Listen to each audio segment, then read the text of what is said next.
Hello, मैं ममता चौहान फिर से अपने यूट्यूब चैनल पर आप सबका स्वागत करती हूँ और आशा करती हूँ कि आप सब अच्छे होंगे, प्रसन्न होंगे।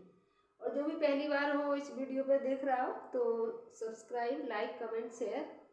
और आगे बातें नहीं करते और अपने टॉपिक पर आते हैं। आज का टॉपिक हमारा बहुत महत्वपूर्ण टॉपिक है एग्ज़ामों के लिए, और हर एग्ज़ाम के लिए बहुत महत्वपूर्ण साबित होने वाला आज हम व्याकरण लेके आए हैं। और व्याकरण में सबसे ज़्यादा जो विलोम शब्द पूछे जाते हैं, सबसे ज़्यादा जो विलोम शब्द पूछे जाते हैं एग्जामों में, जितने भी एग्जाम में अधिकतर पूछे जाते हैं, उठा के देख लेना। कोई सी भी बुकलेट किसी भी सत्र की, किसी भी सन की 2021-22 की कोई सी भी बुकलेट जो क्वेश्चन पेपर हो तो 100% ये जो आज विलोम शब्द और पर्यायवाची लिए हैं वो ये आते ही हैं। तो पहला प्रश्न मैंने लिख रखा है। पहला प्रश्न क्या है? पहला प्रश्न है अनुग्रह का सही विलोम है। अनुग्रह का तो चार ऑप्शन दे रखे हैं। पहला है विग्रह, दूसरा आग्रह, तीसरा संग्रह, और जो फोर्थ वाला है वो क्या है? आपत्ति। जो फोर्थ वाला है तो आपत्ति का मतलब क्या है? दुख है, यानी कि आपत्ति यानी कि हाँ परेशानी। भाई मुझे आपत्ति है, मुझे परेशानी है, तो आपत्ति का क्या है? परेशानी है, तो ये नहीं है। संग्रह माने क्या होता है? जमा करना, ये भी गलत है। आग्रह माने क्या होता है? विनती करना, ये भी गलत है। लेकिन जो विग्रह है, अनुग्रह का सही विलोम क्या होगा? विग्रह होगा, क्योंकि अनुग्रह माने क्या होता है? दयावान, यानी कि जो प्रेम करने वाला है, जो दया करने वाला है। लेकिन विग्रह, विग्रह माने क्या होता है? अलग करना, और अलग करने का मतलब यानी कि जो लड़ाई झगड़े करता हो हमेशा, तो वो ये विग्रह अनुग्रह का सही विलोम है। सेकंड क्वेश्चन है सदाचार का विलोम है। चार ऑप्शन दे रखे हैं। नंबर 1 पे आचार, नंबर 2 पे है अपराध, और नंबर 3 पे कदाचार, और नंबर 4 पे दुराचार। तो आचार भी नहीं, ये भी गलत है। अपराध भी नहीं, ये भी गलत है। और कदाचार कोई शब्द नहीं होता, ये भी गलत है। लेकिन दुराचार जो है, ये वाला शब्द बिल्कुल इसका सदाचार का विलोम है। और सदाचार का मतलब क्या होता है? सदाचारी, जो अच्छे स्वभाव वाला व्यक्ति है, सदाचारी, उसका आचरण अच्छा है, तो वो सदाचारी कहलाता है। और जो दुष्ट है, तो जो दुराचारी है उसको दुष्ट, यानी कि जिसकी आदत ही गलत कार्य करने की है, तो दुराचारी यानी कि सदाचार का दुराचार। अब पर्यायवाची लिया है तो कौन सा? Question number 3। तो पर्यायवाची किसका पूछा गया है इसमें? हुताशन का पर्यायवाची है। हुताशन, हुताशन का पर्यायवाची है। तो पहला ऑप्शन क्या दे रखा? आंगन। पर्यायवाची सबको पता है, समान अर्थ देने वाले शब्द पर्यायवाची कहलाते हैं, और विपरीत अर्थ देने वाले शब्द विलोम शब्द कहलाते हैं। तो हुताशन का पर्यायवाची आंगन। आंगन किसको कहते हैं? भाई ये जो घर बनाते हैं, लॉबी वगैरह बन जाती है, उसको आंगन कहते हैं।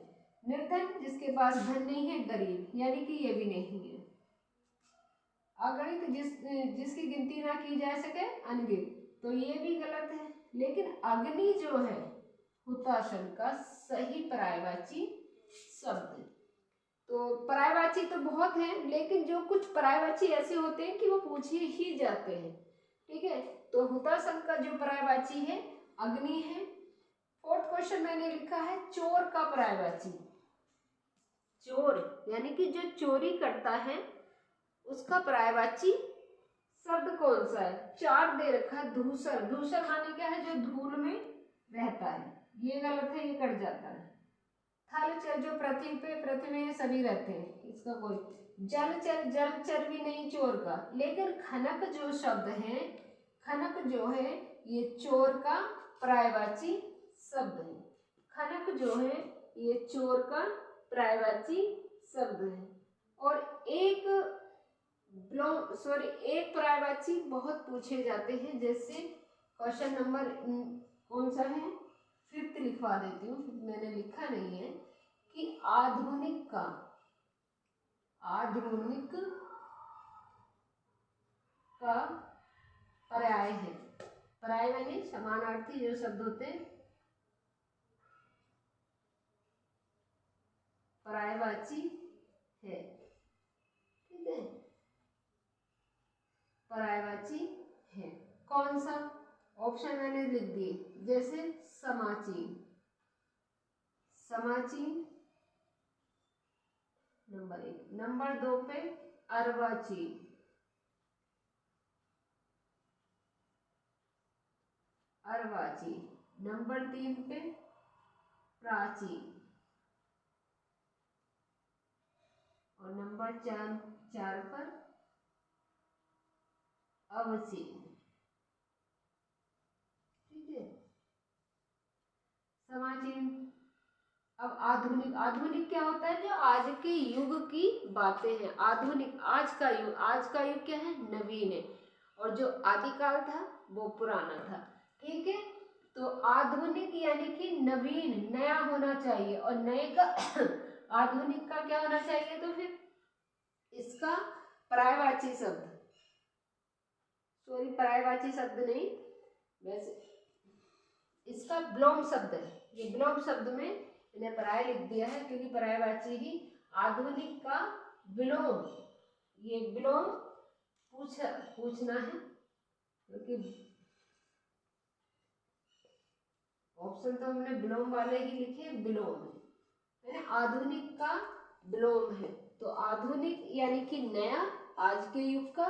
प्राचीन, प्राचीन जो शब्द है यानी कि पुराने समय का, तो प्राचीन जो है ये आधुनिक का। और नवीन का भी प्राचीन, नया यानी कि पुराना। ठीक है, तो ये भी नहीं है, ये भी गलत है, ये भी गलत है। इस तरह के बहुत प्रश्न पूछे जाते हैं। एक शब्द, एक प्रश्न ये बहुत आता है इसमें, बिना पलक झपकाए के लिए एक शब्द क्या होगा? क्वेश्चन जैसे बिना पलक झपकाए, बिना पलक, क्वेश्चन नंबर 7,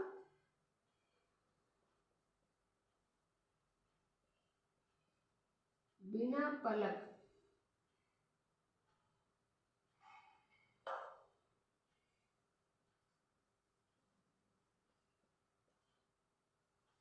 झपकाए के लिए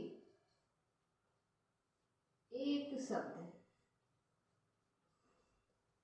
एक शब्द है, वह कौन सा है?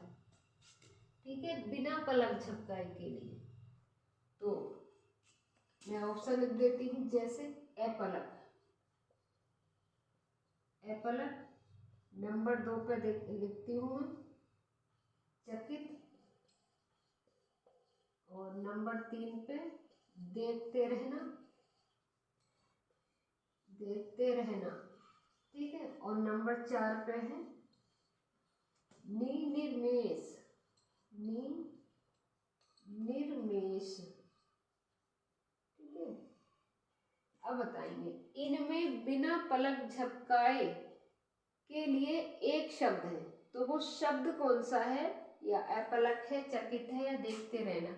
अधिकतर बच्चे कौन सा लिखेंगे? बिना पलक झपकाए देखते रहना, ये लिखेंगे, इस पे टिक करेंगे अगर एग्जामों में ये आता है तब। लेकिन ये गलत है, चकित रहना भी भाई ये भी गलत है, अपलक भी ये भी। लेकिन निर्मेश जो है ये बिना पलक झपकाए के लिए सही शब्द ये है। ठीक है, तो इस तरह के ये प्रश्न हिंदी व्याकरण हर एग्जामों में आते हैं। तो आज के लिए इतना ही, और अच्छे से लग जाइए अपनी तैयारी में, ऐसा कुछ नहीं है, अगर चाहोगे तो सबका सिलेक्शन होगा। और जय हिंद, जय भारत।